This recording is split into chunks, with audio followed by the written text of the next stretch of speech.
আসসালামু আলাইকুম। হায়তু সাহাবা রাদিয়াল্লাহু আনহুম চতুর্থ খণ্ড হইতে বর্ণিত। হযরত কুরাইম রাদিয়াল্লাহু তাআলা নেকি হুমায়দ ইবনে মুনাব রহমতুল্লাহ বলেন, আমার দাদা কুরাইম ইবনে আউস রাদিয়াল্লাহু বলিয়াছেন যে রাসূলুল্লাহ সাল্লাল্লাহু আলাইহি ওয়াসাল্লাম তাবুক হইতে ফিরিবার পর আমায় তাহার নিকট গেলাম এবং ইসলাম গ্রহণ করিলাম। শুনিলাম তিনি বলিতেছেন, এই শ্বেত বর্ণের হীরা শহর আমার সম্মুখে উদ্ভাসিত হইয়াছে, আর এই যে সাইমা বিনতে বুকাইলা আজদিয়কে দেখিতেছি কালো চাদরে আবৃত হইয়াছে, অর্থাৎ খচ্চরে চড়িয়া আসিতেছে। আমি বলিলাম, ইয়া রাসূলুল্লাহ, আমরা যদি হীরাতে প্রবেশ করি এবং তাহাকে আপনার বর্ণনা অনুযায়ী পাই, তবে কি সে আমার হইবে? তিনি বললেন, সে তোমার রইল। তিনি বলেন, পরে যখন চারিদিকে লোক মোরতাদ হইয়া গেল, তখন আমার গোত্রের কেউ মোরতাদ হয় নাই। আমরা হযরত খালিদ ইবনে ওয়ালিদ রাদিয়াল্লাহু সহিত হীরার উদ্দেশ্যে অগ্রসর হইলাম। বিজয়ের পর যখন আমরা হীরা শহরে প্রবেশ করিলাম, তখন সর্বপ্রথম সাইমা বিনতে বুকালার সহিত আমাদের দেখা হইল। রাসূলুল্লাহ সাল্লাল্লাহু আলাইহি ওয়াসাল্লাম যেমন বলিয়াছিলেন, ঠিক তেমনি সে কালো চাদরে আবৃত হয়ে সাদা খচ্চরে চড়িয়া আসিতেছিল। আমি যে তাহাকে জড়াইয়া ধরিয়া বলিলাম, সে আমার। রাসূলুল্লাহ সাল্লাল্লাহু আলাইহি ওয়াসাল্লাম তাহাকে আমার জন্য দিয়াছেন। হযরত খালিদ রাদিয়াল্লাহু আনহু সাক্ষী চাইলেন। আমি সাক্ষী উপস্থিত করিলাম। মোহাম্মদ ইবনে মাসালামা ও মোহাম্মদ ইবনে বশির রাদিয়াল্লাহু দুই আনসারী সাক্ষ্য দিলেন। হযরত খালিদ রাদিয়াল্লাহু আমাকে দিয়া দিলেন। সাইমার নিকট তার ভাই আব্দুল মসিহ আপোস করিবার উদ্দেশ্যে আসিয়া উপস্থিত হইল এবং আমাকে বলিল, তুমি তাহাকে আমার নিকট বিক্রয় করিয়া দাও। আমি বলিলাম, খোদার কসম, আমি 10 শতের কম লইব না। সে আমাকে 1000 দিয়া দিল এবং আমি উহাকে তার সৌভাগ্য করিয়া দিলাম। আমার সঙ্গীগণ আমাকে বলিল, তুমি যদি 100,000 বলিতে, তবে সেও তাই দিত।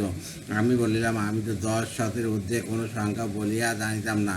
আবু নুয়াইম হযরত মুগাইর রাদিয়াল্লাহু আনহু একিন জুবাইর ইবনে হাইয়ার রহমতুল্লাহ বলেন, কাফের বাদশাহ বিন্দার সংবাদ পাঠাইল যে, হে আরববাসী, তোমাদের একজন লোক আমার নিকট পাঠাও, আমি তাহার সহিত কথা বলিব। এই কাজের জন্য সকলে হযরত মুগাইরা ইবনে সুহাব রাদিয়াল্লাহুকে নির্বাচন করিল। জুবাইর রহমতুল্লাহ বলেন, আমি তাহার দিকে দেখিতেছিলাম, তিনি লম্বা চুলধারী ও এক চক্ষুহীন ছিলেন। তিনি বাদশাহের নিকট গেলেন। যখন তিনি ফিরিয়া আসিলেন, আমরা তাহাকে কি বলিয়াছেন সেই সম্পর্কে জিজ্ঞাসা করিলাম।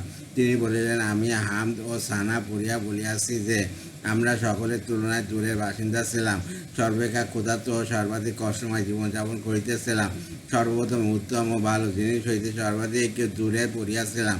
এমন অবস্থায় আল্লাহ তাআলা আমাদের নিকট একজন রাসূল পাঠাইলেন। তিনি আমাদের সহিত দুনিয়াতে সাহায্য ও আখিরাতে জান্নাতের ওয়াদা করিয়াছেন।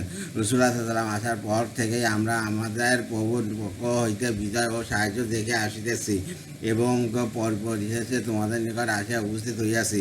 খোদার কসম, আমরা এইখানে রাজত্ব আয়ুষ দেখিতেছি। আমরা উহা ছাড়িয়া কখনো পূর্বেকার কষ্টময় জীবনের থেকে ফিরিয়া যাইব না, যতক্ষণ না তোমাদের হাতের এই রাজত্ব কাড়িয়া লইব অথবা তোমাদেরকে তোমাদের জমিনে কতল করিব। আবু নুয়াইম বায়াকি আল আসমা ওয়াস সিবাত কিতাবে জুবাইর ইবনে হাইয়া রহমতুল্লাহ হইতে বাসীদের নিকট প্রেরিত নোমান ইবনে মুকারেন জামাত প্রসঙ্গে দীর্ঘ হাদিস আলোচনা করিয়া বলেন, তারা মুসলমানদের মধ্য হইতে একজনকে ডাকিয়া পাঠাইল। হযরত মুগিরা ইবনে সেবি রাদিয়াল্লাহু পাঠানো হইল। তাদের দোবাসী বলিল, তোমরা কারা? হযরত মুগিরা রাদিয়াল্লাহু বলিলেন, আমরা আরবের বাসিন্দা। আমরা এক কঠিন দুর্ভোগ ও দীর্ঘ মুসিবতের মধ্যে জীবন কাটাইতেছিলাম। ক্ষুধার জ্বালায় আমরা ও খেজুর দানা চুষিতাম, পশমে কাপড় পরিধান করিতাম, বৃক্ষ ও পাথর পূজা করিতাম। এমন সময় আসমান ও জমিনের প্রভু আমাদের মধ্য হইতে আমাদের জন্য একজন নবী পাঠাইলেন, যার পিতামাতাকে আমরা জানি। আমাদের নবী ও আমাদের প্রভু ও রাসূলুল্লাহ সাল্লাল্লাহু আলাইহি ওয়াসাল্লাম আমাদেরকে আদেশ দিয়া করিয়াছেন, আমরা যেন তোমাদের সহিত যুদ্ধ করি যতক্ষণ না তোমরা এক আল্লাহর ইবাদত করো অথবা জিজিয়া প্রদান করো। আমাদের নবী ও আল্লাহর রাসূল সাল্লাল্লাহু আলাইহি ওয়াসাল্লাম আমাদেরকে আমাদের প্রভুর পয়গাম্বর শুনাইলেন যে, আমাদের মধ্যে যে নিহত হইবে সে বেহেশতে প্রবেশ করিবে এবং এমন নিয়ামতের ভাগী হইবে যা সে কখনো দেখে নাই, আর যে বাঁচিয়া থাকিবে সে তোমাদের কপ্তানের মালিক হইবে। হযরত আবু দারদা রাদিয়াল্লাহু একিন তালাক রহমতুল্লাহ হইতে বর্ণিত হইয়াছে যে, এক ব্যক্তি হযরত আবু দারদা রাদিয়াল্লাহু নিকট আসিয়া বলিল, হে আবু দারদা, আপনার ঘর পুড়িয়া গিয়াছে, তিনি বলিলেন পুরে নাই। কিছুক্ষণ পর অপর একজন আসিয়া একই কথা বলিল। তিনি বলিলেন পুরে নাই। কিছুক্ষণ পর অন্য একজন আসিয়া একই কথা বলিল। তিনি বলিলেন পুরে নাই। ইহার পর একজন আসিয়া বলিল, হে আবু দারদা, আগুন লাগিয়াছিল, কিন্তু আপনার ঘর হইতে আসিয়া নিভিয়া গিয়াছে। তিনি বলিলেন, আমি জানি আল্লাহ পাক কখনো এমন করিবেন না। তালাক রহমতুল্লাহ বলেন, আমি বললাম, হে আবু দারদা, আমি বুঝতে পারিতেছি না যে আপনার কোন কথা বেশি আশ্চর্যজনক, এই কথা যে পুরে নাই না, এই কথা যে আমি জানি আল্লাহ পাক কখনো এমন করিবেন না। তিনি বললেন, আসল কথা হইল কয়েকটি কালেমা যাহা আমি রসুল্লাহ সাল্লামের নিকট হইতে শুনিয়াছি, যে ব্যক্তি সকালবেলা ওই কালামগুলো পড়িবে, সন্ধ্যা পর্যন্ত তার কোনো মুসিবত আসবে না। কালামগুলো এই: অত আয় আল্লাহ, আপনি আমার রব, আপনি ব্যতীত কোনো মাবুদ নাই, আপনার উপর ভরসা করিতেছি, আর আপনি সম্মানিত আরও সে রব। আল্লাহ যা চান তাই ঘটে, তিনি যা না চান তা ঘটিতে পারে না। আল্লাহ তৌফিক ব্যতীত না গুনাহ হইতে বা কেউ বাঁচতে পারে, না ইবাদতে শক্তি লাভ করিতে পারে। আমি বিশ্বাস করি যে আল্লাহ সকল জিনিসের ওপর ক্ষমতাবান এবং সকল জিনিস আল্লাহর এলেম দ্বারা পরিবেষ্টিত। আয় আল্লাহ, আমি আমার নফসের খারাপি ও সকল প্রাণীর খারাপি হইতে যাদের চুলের ত্রুটি আপনি ধারণ করিয়া রাখিয়াছেন, আপনার আশ্রয় প্রার্থনা করিতেছি। নিশ্চয়ই আমার রব সর্বপথের উপর বিদ্যমান আছে। ভাইয়াকি পূর্ববর্ণিত সাহাবা রাদিয়াল্লাহু আনহুদের বিভিন্ন উক্তি দাওয়াতের অধ্যায় আমি আদি ইবনে হাতেম রাদিয়াল্লাহু উক্তি পূর্বে বর্ণিত হইয়াছে। তিনি বলিয়াছেন যে, সেই পাকজাতের কসম যার কুদরতি হাতে আমার প্রাণ, দ্বিতীয় কথাটি অবশ্যই সংগঠিত হইবে। কারণ রাসূলুল্লাহ সাল্লাল্লাহু আলাইহি ওয়াসাল্লাম উহা বলিয়াছেন। এমনইভাবে দাওয়াতের উদ্দেশ্যে সাহাবা রাদিয়াল্লাহু আনহুদের জামাতে প্রেরণার বর্ণনায় জাবালা ইবনে আয়ামের সম্মুখে হিশাম ইবনে আস রাদিয়াল্লাহু আনহু অন্যান্যদেরও এই উক্তি উল্লেখ করিয়াছে যে, খোদার কসম, তোমার এই সিংহাসন এবং আমরা তোমার নিকট রাখতে কারিয়া লইব এবং বড় বাচ্চা কায়সার রাজত্ব লইব। ইনশাআল্লাহ আমাদের নবী হযরত মুহাম্মদ সাল্লাল্লাহু আলাইহি ওয়াসাল্লাম আমাদেরকে এই সংবাদ দিয়েছেন।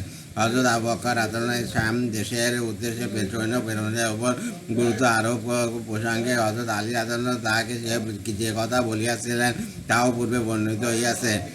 তিনি তাহাকে বলিয়াছেন, আমার দৃঢ় বিশ্বাস যে উহার বিরুদ্ধে এই অভিযানে আপনি স্বয়ং অংশগ্রহণ করেন অথবা সৈন্য প্রেরণ করেন, উভয় অবস্থায় আপনি আল্লাহ সাহায্য প্রাপ্ত হইবেন ইনশাআল্লাহ। হযরত আবু বকর রাদিয়াল্লাহু আনহু বলিলেন, আল্লাহ আপনাকে সুসংবাদ দান করুন, আপনি উহা কিরূপে অবগত হইলেন?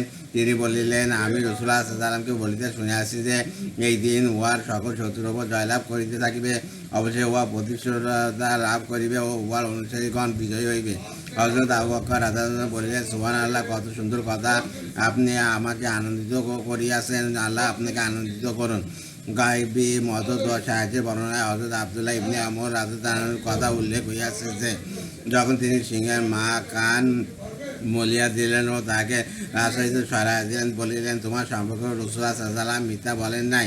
আমি রাসূলুল্লাহ সাল্লাল্লাহু আলাইহি ওয়াসাল্লামকে বলিতে শুনিয়াছি যে, বনি আদম যাকে ভয় করে আল্লাহ পাক উহাকে তার উপর ক্ষমতা প্রদান করেন। যদি বনি আদম আল্লাহ ব্যতীত কাউকে ভয় না করে, তবে তিনি কখনো অপরকে তার উপর ক্ষমতা প্রদান করেন না। আমলের প্রতিদানের প্রতি একিন ও হযরত আবু বকর রাদিয়াল্লাহু আনহু একিন। আবু আসমা হইতে বর্ণিত হইয়াছে যে, হযরত আবু বকর রাদিয়াল্লাহু আনহু রাসূলুল্লাহ সাল্লাল্লাহু আলাইহি ওয়াসাল্লামের সহিত দ্বিপ্রহরে খানা খাইতেছিলেন। এমন সময় এই আয়াত অবতীর্ণ হইল, অর্থাৎ যে ব্যক্তি রেণু পরিমাণ ভালো আমল করিবে সে উহা দেখিতে পাইবে, আর যে ব্যক্তি রেণু পরিমাণ খারাপ আমল করিবে সে উহা দেখিতে পাইবে। সূরা জিলজাল। হযরত আবু বকর রাদিয়াল্লাহু আনহু খাওয়া বন্ধ করিয়া দিলেন এবং বললেন, ইয়া রাসূলুল্লাহ, আমরা যে সকল খারাপ আমল করি সবই কি দেখিতে পাইব? তিনি বললেন, দুনিয়াতে অবশ্যই যা কিছু দেখিতে পাও উহাই সেই সকল খারাপ আমলে প্রতিদান দেওয়া হইয়াছে, আর নেক আমলকারী নেক আমলগুলির আঘাতের জন্য রক্ষিত থাকিবে। হযরত ইদ্রিস খাওলানি রহমতুল্লাহ রেওয়াতে আছে, রাসূলুল্লাহ সাল্লাল্লাহু আলাইহি ওয়াসাল্লাম বলিলেন, হে আবু বকর, অবিয়স যা দেখিতেছ উহা সম্পর্কে তোমার কি ধারণা? উহাই গুনাহের বোঝা, আর তোমার নেক আমলের বোঝা রক্ষিত থাকিবে।